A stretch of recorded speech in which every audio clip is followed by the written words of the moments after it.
में मैं हूं आपका दोस्त रमन जी और आज मैं हूं हायाघाट प्रखंड मुख्यालय पे। जानते हैं मिर्ज़ापुर पंचायत के वर्तमान में मुखिया रहे, 10 साल से लगातार जनता का सेवा कर रहे हैं श्री राजकुमार चौधरी। जानते हैं उनसे कुछ बातचीत करते हैं। जी सर, अपना नाम बताइएगा। हमारा नाम राजकुमार चौधरी हुआ। आपने पुनः नॉमिनेशन किया है मुखिया पद से। आज जनता के यह अपार भीड़ आपके समर्थन में आया है, कैसा महसूस कर रहे हैं? ये जो आप अपार भीड़ देख रहे हैं हमारे साथ, ये विगत 10 वर्षों से जो हमने अपने पंचायत में कार्य किए हैं उसी का ये परिणाम है जो ये अपार भीड़ हमारे साथ आया हुआ है। जानना चाहेंगे कि विगत 10 वर्षों में आपने जो काम किया है, ऐसे 3 काम बताइए जो आपका सबसे सुपर रहा है। मेरा सबसे पहला सुपर काम रहा है जो हायाघाट प्रखंड में सिंगल एक पंचायत सरकार भवन बना जो कि मिर्ज़ापुर पंचायत में बना है। दूसरा मेरा काम है जो हमारे गांव में 15 वार्ड में गली नली का काम पूरा हो गया है, जल नल का काम पूरा हो गया है, गली गली सड़क बन गया है। कोई ऐसा सड़क नहीं है जो कि हमारे पंचायत में कच्चा है। फिर भी और हमारे यहाँ जो पीएम आवास का जो काम हुआ है प्रखंड लेवल पर सबसे बेहतरीन हुआ है। अभी हमारे इस पंचवर्षीय में हम लोगों ने 1097 लाभुकों को लाभ देने का काम किया है।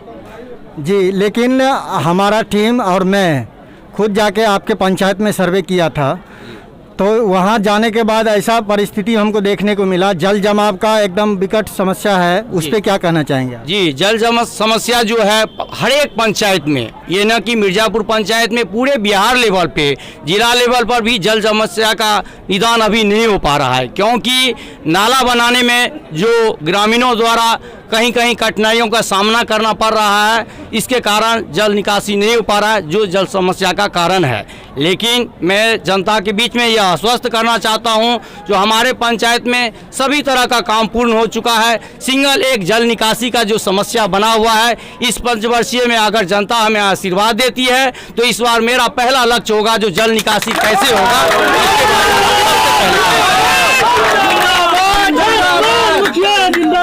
इसके धन्यवाद देना चाहेंगे आपके इस जन समर्थन को। लेकिन अभी आपने बताया कि जनता के द्वारा कठिनाइयों का सामना करना पड़ता है जल निकासी के लिए।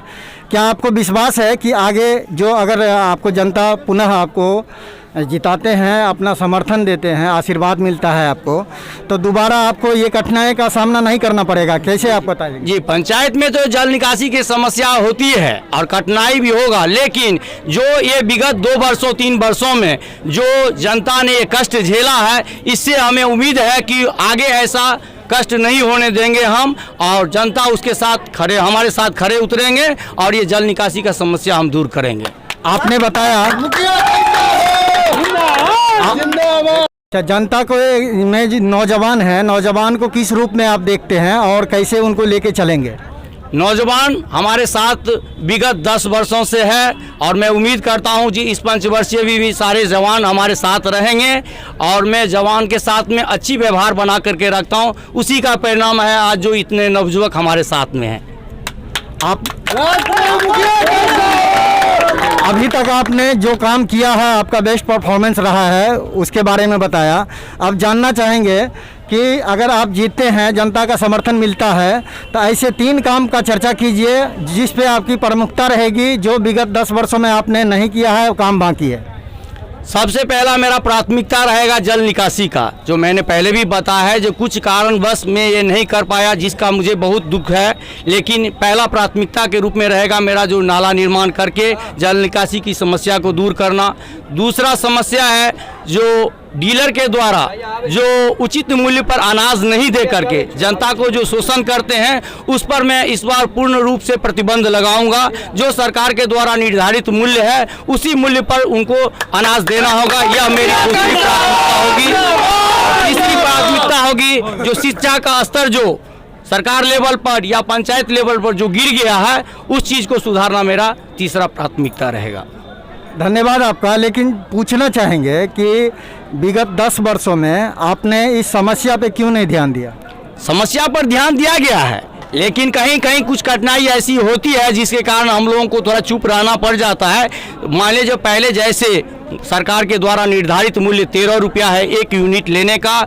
उसमें जो डीलरों द्वारा 20 रुपया लिया जाता था, लेकिन अगले साल कोरोना पीरियड काल में सरकार के द्वारा जो निर्धारित मूल्य है 13 रुपया, उसी मूल्य पर हम लोगों ने पूरे पंचायत में जनता को अनाज दिलाने का काम किया है। लेकिन विगत फिर 2-4 महीना से देखा जा रहा है कि वो लोग फिर धीरे धीरे सरकार के स्टाफ के द्वारा मिली भगत के कारण वो लोग पुनः जो है 16 रुपया, कहीं 18 रुपया, कहीं 20 रुपया लिया जा रहा है। इस चीज़ पर हम पूरा फोकस देंगे और आगे से अगर हम फिर हमें जनता चुनती है तो इस चीज़ को हम दूर करेंगे। जो 13 रुपया से हम 14 रुपया उसको लेने नहीं देंगे डीलर लोगों को। आपने अभी बताया कि कुछ दिनों से ऐसा चल रहा है कि कहीं पे 16 रुपये, कहीं पे 18 रुपये, कहीं पे 20 रुपये लिया जा रहा है।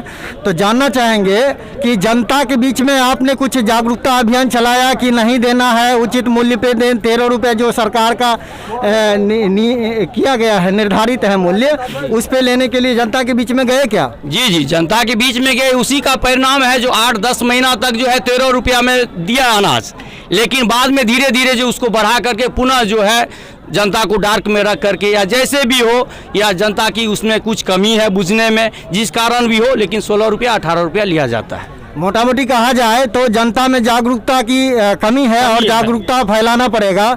इसके लिए आपका क्या पहल रहेगा आने वाले विगत 5 वर्षों में? अगले 5 वर्षों में मैं घर घर जा करके, हर एक टोला मोहल्ला में जा करके जनता को जगाने का काम करूंगा, जो कि आपको 13 रुपया जो सरकार द्वारा निर्धारित मूल्य है उससे 1 रुपया ज़्यादा नहीं देना है। अगर कोई डीलर देने में हिचाकानी करता है तो आप हमें इन्फॉर्मेशन दीजिए और हम उस डीलर पर कार्रवाई करवाएंगे। लास्ट अंतिम सवाल है कि जनता के लिए क्या संदेश देना चाहते हैं आप? जनता के लिए मैं संदेश यही देना चाहता हूं, जिस तरह आप मुझे 10 सालों से हमारे ऊपर में विश्वास किए हैं, उसी तरह मैं आपके विश्वास पर खरा उतरूंगा, यह मेरा उम्मीद है। और जनता का आशीर्वाद हमें मिलता रहेगा, जन समर्थन मिलता रहेगा। बहुत बहुत धन्यवाद आप सभी दर्शकों का। देखते रहिए मेरा अगले 5 मिनट के लिए दरभंगा एक्सप्रेस।